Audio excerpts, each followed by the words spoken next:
Alright folks, in today's r/relationships Reddit story, we'll explore a modern Indian woman's struggle with convincing her friends that her arranged marriage does not make her a gaslit and manipulated victim. Her friends constantly tell her to get divorced and that she's being taken advantage of. Alrighty, let's dive in. How can I convince my acquaintances that I am not an innocent, manipulated, gaslit victim? I am just an Indian woman living my life happily in a Western country. Posted by ThrowRA Indian DIL. I've never been with anyone but my husband. We had an arranged marriage and I am perfectly happy with it. From a young age, I had high hopes about my man. I wanted a well-educated, physically and mentally sound teetotaler with a good job and nice family. And yes, he should love and respect me. If I had met anyone like that, I might have fallen in love. I didn't want to spend my time and efforts on clueless teenagers or jobless young men. I didn't want to play trial and error with my life, and I'm happy that I didn't have to, at least till now. We found the person of our dreams through arranged marriage, and there aren't any compatibility issues since our families did thorough background and character inquiries before marriage. These friends of mine think that I missed out on so much fun. I don't regret spending my time on some worthless men. They hate that my mother-in-law lives with us for half of the year. I use the term MIL so that the readers will understand things clearly. I use the same term to address both my mother and mother-in-law, Amma. I think my husband's mother is my mother as well. Keep your stupid incest jokes to yourself. She too thinks that both her daughters-in-law are her own daughters, except that we entered her life quite late. She had always wanted to have a daughter, and when her sons got married, she was really thrilled.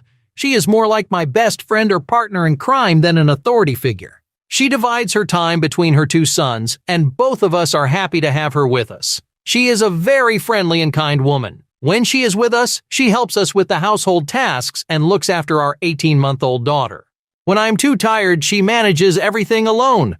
I feel guilty, but she tells me that she could pursue a career only because her mill looked after her children, and it is her duty to support her daughters-in-law. Also, we often have girls' nights. I'm a bit of an extrovert, but my husband likes spending time alone at home. On some days, I, my daughter, and Mill go out and enjoy while my husband chills at home. My friends think that she is taking away what should have been dates between me and my husband. None of us think so. Our daughter is quite fond of her. I don't feel jealous that she likes her grandmother, sometimes even more than me. Grandma is more fun, knows many stories, plays with her often, and spends more time with her. Also, we make our daughter sleep on our bed, between me and my husband like most Indian kids do. Though my friends tried to scare me with SID statistics, I didn't budge. Most, if not over 90% of children in Asia and Africa sleep like this and end up as perfectly normal adults. When Mill is here, she takes the baby to her room sometimes so that we can get some private time easily. An unspoken arrangement, of course. I don't think she is stealing the affection of my daughter, or that I need to establish some boundaries. Even I used to like my grandparents more than my parents when I was young. That doesn't mean that I unloved or disrespected my parents. I don't think that I need to be the center of my daughter's existence. Once when my friends asked my husband whose cooking he likes the best, he replied that he likes his mother's cooking. Even I like her cooking, which is far, far better than mine. I don't feel insulted or belittled, but they were like, he shouldn't have disrespected you like that. What the hell? Basically, they think that my husband and I should be a team, we, and everyone else should be some outsiders, they. But I consider my family, immediate and extended, we. It is not as if we are some petty nuclear family teams fighting against each other. We are a big family, and everyone likes and respects each other. Most of them have toxic mothers or mills. These intolerable, insecure women also think that everyone except their husbands and children are some monsters who are out there to steal their family from them.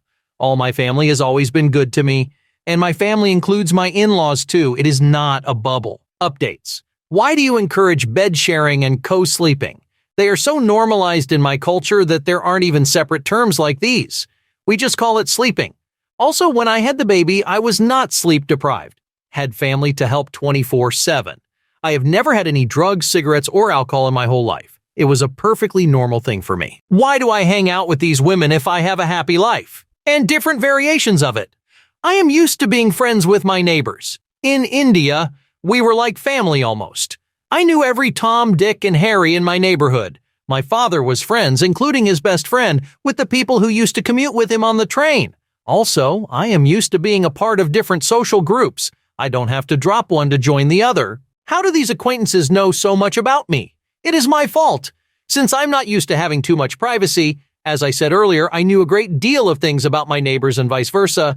I didn't care. Why did I call them intolerable, insecure women? They are intolerable. They have told me that they are insecure, and they are women. If I had an arranged marriage, could I go without changing my name?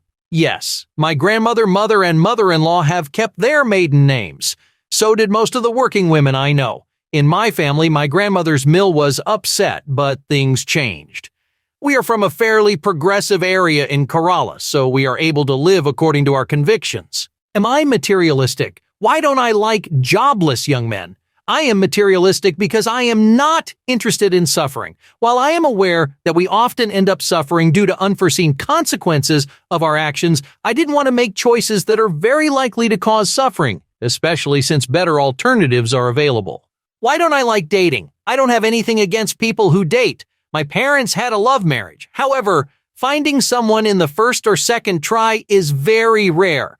And as I said, I'm not interested in wasting my time.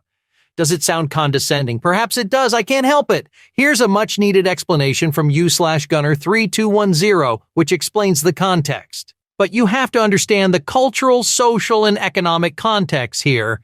Young adults in India are generally very far from being independent when they reach adulthood. It's culturally the norm for kids to continue living at home until their mid-20s to early 30s, until they're married off.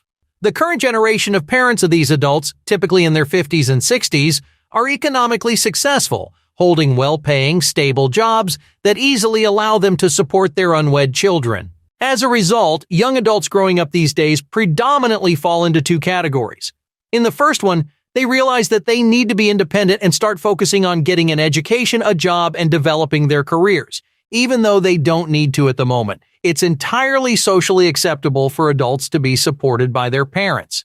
These kids emerge from their 20s with a solid job. Generally, work hours in India are not as regulated as in the West. An average job would involve working 10, 12 hours, 6 days a week, leaving little time for dating. Typically, these adults, once they find themselves established, opt for the arranged marriages that OP has found herself in. They get married, move out, and things are solid since the fundamental aspects of supporting a household are all taken care of. In the second category, they don't focus on anything in particular. There is no need to become independent, so they don't. These individuals generally focus on dating instead of finding work. The general track record for these types is that they date a bunch of people and then find that the basic mechanics of starting their own household are not in place. They are not financially independent, so whatever time was spent on dating doesn't lead to a future that is actually viable. It then becomes a waste of time for someone like OP, who is specifically looking for a stable future with marriage and starting a family, etc. Which is why she mentions it as a waste of time.